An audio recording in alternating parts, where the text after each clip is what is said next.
জি, ধন্যবাদ। যেমনটি বলছেন অর্থাৎ ভোলার ভেলুমিয়ার যে টুংচর নামক যে জায়গাটি রয়েছে, অর্থাৎ এই জায়গাতে যেই সরকারি যে আশ্রয়ণ প্রকল্প গড় রয়েছে, অর্থাৎ যেই মুজিব বর্ষর যেই বিশেষ প্রধানমন্ত্রীর যে বিশেষ উপহার যে ঘরগুলো রয়েছে, এই ঘরগুলো কিন্তু হচ্ছে আমরা ইতিমধ্যে এই ঘটনাস্থলে এসে দেখতে পেলাম কিন্তু এখানকার যেই দিঘির পাড় বলা হয়, সেই দিঘির পাড়ে কিন্তু আ আ বিলীন হয়ে যাচ্ছে। তবে এখানকার যারা বাসিন্দারা রয়েছে, অর্থাৎ মুজিব বর্ষর যারা ঘর পেয়েছেন তাদের সাথে কথা বলেছি। তারা আমাদেরকে যতটুকু জানিয়েছে, অর্থাৎ যখন এই ঘরগুলো আ প্রকল্প যখন করা হয় তখন কিন্তু নিম্নমানের কিন্তু ইট এবং হচ্ছে খোয়া, এর পাশাপাশি হচ্ছে কাজ করার কারণে কিন্তু এই সমস্যাগুলো হচ্ছে।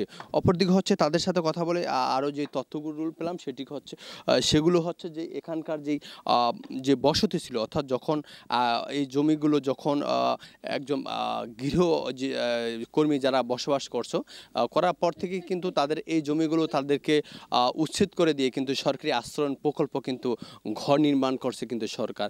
এর পাশাপাশি হচ্ছে করার পর থেকে কিন্তু এখানকার যারা প্রভাবশালী যে ব্যক্তিরা রয়েছেন, এই ব্যক্তিরা কিন্তু অর্থের বিনিময়ে যে সচ্ছল যে ব্যক্তিরা রয়েছে, এই সচ্ছল ব্যক্তিদেরকে কিন্তু ঘর দেওয়ার কিন্তু অভিযোগও কিন্তু রয়েছে। আমরা সেই তথ্যটুকুই পেয়েছি। এর পাশাপাশি হচ্ছে এখানকার যারা অসহায় যে ব্যক্তিরা রয়েছেন তাদের সাথেও আমরা কিন্তু কথা বলে যে তথ্যটুকু পেলাম, তারা হচ্ছে কিন্তু এখানে কেউ অর্থাৎ প্রত্যেক ভিটাবাড়ি হারিয়ে কিন্তু নদীর গর্ভে বিলীন হয়ে যাওয়ার কিন্তু দিশেহারা পড়ছে। কিন্তু আপনারা জানেন এই নদী মেঘনা এবং তেঁতুলিয়া নদীর ভাঙনের কারণে তারা কেউ কিন্তু নদীর গর্ভে বিলীন হওয়া যাওয়ার কিন্তু দিশেহারা পর কিন্তু এখানে কিন্তু আশ্রয় নেওয়ার জন্য কিন্তু চেষ্টা চালাচ্ছে না। আসলেও কিন্তু তাদের ভাগ্য কিন্তু কেউর ভাগ্য কিন্তু এখনই কিন্তু সেই আশ্রয়ণ প্রকল্প কিন্তু গড় জুটেনি। তবে কিন্তু তারা এখানে কিন্তু যে সচ্ছল ব্যক্তিরা যে ঘর পেয়েছেন তাদের ঘরে কিন্তু তারা ভাড়া হিসাবে কিন্তু থাকেন, আমরা এমনটি তথ্য পেয়েছি।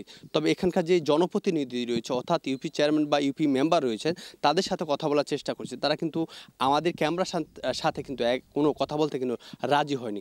এই ছিল ভোলার আশ্রয়ণ প্রকল্প নিয়ে সর্বশেষ তথ্য।